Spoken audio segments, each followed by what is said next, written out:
Bentornati a EU Factor, il nostro appuntamento settimanale con le politiche di coesione europea. Oggi vi parliamo di un tema molto delicato che l'Italia dovrà risolvere nel modo giusto per ottenere non i fondi di coesione europea, ma quelli del PNRR. Stiamo parlando del tema della concorrenza. Aderire all'Unione Europea significa non soltanto fare investimenti condivisi secondo linee guida condivise che vi abbiamo più volte raccontato, significa soprattutto aderire a una scala di valori e di linee guida di principio che vengono molto prima che gli investimenti vengano messi in campo. Naturalmente quelle che spiccano di più sono le linee guida sui diritti umani, sul rispetto delle leggi e di un contesto che debba essere pienamente democratico, ovviamente anche sul tema della solidarietà, sul tema dell'ambiente che è uno dei più importanti di recente, ma questo riguarda anche temi economici come appunto quello della concorrenza, che deve essere, secondo dettami europei, leale e trasparente nell'interesse dei cittadini in modo da favorire per loro il giusto prezzo per beni e servizi. Una legge europea ci impone di pubblicare un decreto concorrenza ogni anno. Come stiamo andando? Non benissimo da questo punto di vista.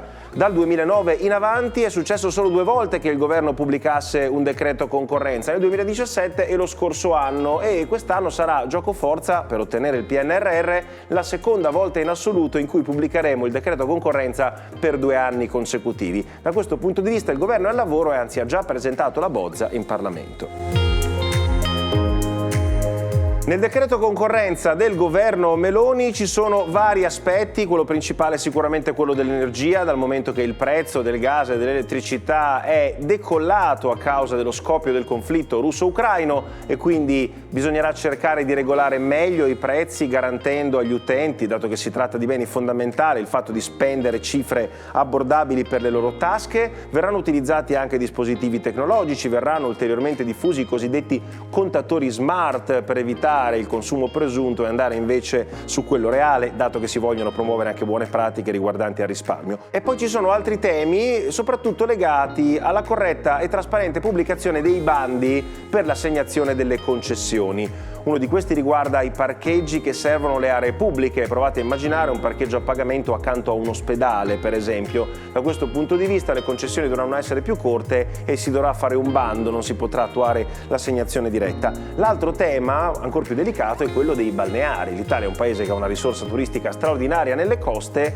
e l'Europa dice che per assegnare la gestione di un pezzo di litorale italiano non si potrà più rinnovare in automatico, le cifre che oggi sono molto basse andranno adeguate e inoltre bisognerà presentare un bando trasparente pur cercando di tutelare quelle famiglie che da tanti anni gestiscono lo stesso tratto di litorale e hanno bisogno di qualche garanzia per continuare a svolgere le loro attività. Di tutti questi temi si è parlato in un convegno organizzato a Modena dalla Commissione europea. Il titolo del convegno è Markets for People e allora sentiamo quali sono state le riflessioni degli esperti invitati in merito alla situazione dell'Italia sul tema della concorrenza. Non funzionano tante cose a partire dalla legislazione che anno dopo anno facciamo sempre più fatica ad approvare, ma soprattutto facciamo fatica a spiegare ai cittadini italiani per quale motivo è importante avere delle regole chiare sulla concorrenza anche per essere economicamente più competitivi. È sicuramente un tema che si deve semplificare e sono questioni molto tecniche che però è importante riuscire a far capire. Vanno approvate quelle leggi che in Italia latitano, la legge sulla concorrenza sappiamo rimane incagliata ed è rimasta incagliata anche dopo l'esperienza del governo Draghi per degli interessi particolari di alcune categorie che sono molto legate alla politica, quindi bisogna trovare una sintesi politica che purtroppo darà necessariamente fastidio ad alcune categorie. Penso alla questione dei balneari che, come dire, è diventato un caso in tutta Europa ed è tipicamente italiana, ma penso anche ai taxi, penso anche ad alcune grandi aziende di Stato che praticamente operano in quasi regime di monopolio. Queste sono diciamo delle peculiarità italiane e per aumentare la concorrenza e quindi anche l'efficienza del mercato italiano vanno necessariamente cambiato. La concorrenza deve essere proprio vista come un servizio al cittadino, un servizio al consumatore. La concorrenza è ciò che garantisce un giusto approccio alla catena del valore, un giusto approccio all'innovazione, alla produzione, garantisce fondamentalmente al cliente o al consumatore o comunque alla società prodotti vantaggiosi prodotti innovativi al giusto prezzo. Quindi in realtà la concorrenza è un elemento calmierante che garantisce il giusto prodotto e la giusta offerta al consumatore finale. Ci sono dunque aspetti critici da risolvere, però ci sono anche punti d'orgoglio che l'Italia può vantare sul tema della concorrenza. A tal proposito, a difendere l'orgoglio dell'Italia, oggi alle prese con l'attuale governo, con il decreto concorrenza, ci pensa una figura di colore politico diverso. Stiamo parlando di Pierluigi Bersani, che nel 1999 da ministro varò una prima massiccia riforma sul tema concorrenziale che pose alcuni elementi anche molto innovativi, ad esempio sulla liberalizzazione del mercato dell'elettricità, che in parte il decreto 2023 cercherà di riportare anche sul tema del gas, due risorse fondamentali.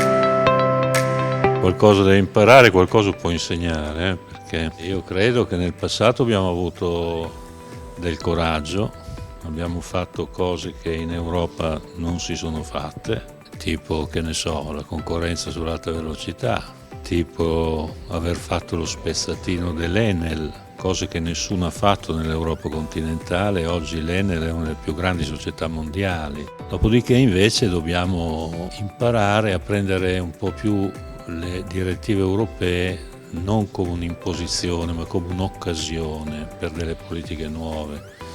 Concorrenza vuol dire difendere i cittadini dalle prepotenze che il mercato può esprimere. Monopoli, posizioni dominanti, barriere corporative, quindi la telefonia, quindi le assicurazioni, quindi le banche, la portabilità dei mutui. Mi fermano ancora per strada per ringraziarmi su questo. Ci abbiamo da guadagnarci, non ci abbiamo da perderci, questo bisogna metterselo in testa. Su questi concetti generali si è basata tutta la discussione all'evento Markets for People organizzato dalla Commissione europea. Da questo punto di vista proviamo a mettere una chiusa alle riflessioni attraverso le parole di un importante professore universitario. Si chiama Michele Polo e insegna all'Università Bocconi di Milano. Distinguerei tra quelli che nel gergo noi chiamiamo i settori esposti alla concorrenza internazionale, tutta l'industria per dire, dove lì bisogna stare al passo e quindi la concorrenza opera e i prezzi italiani non possono divergere da quello che è lo standard internazionale. E invece i settori cosiddetti protetti, quelli dove di fatto ti rivolgi a un'azienda che è vicino, tipicamente i servizi dove la concorrenza agisce molto meno.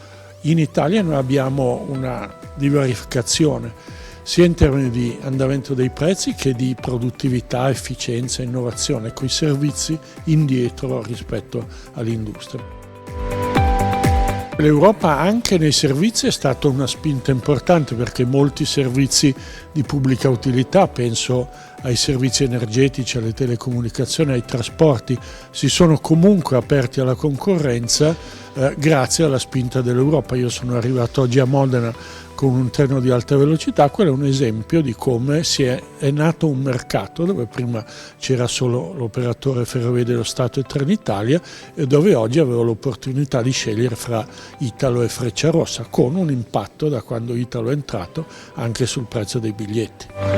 E allora ringraziamo gli esperti convenuti al convegno dell'Unione Europea e ringraziamo voi per l'attenzione. Per oggi EU Factor termina qui.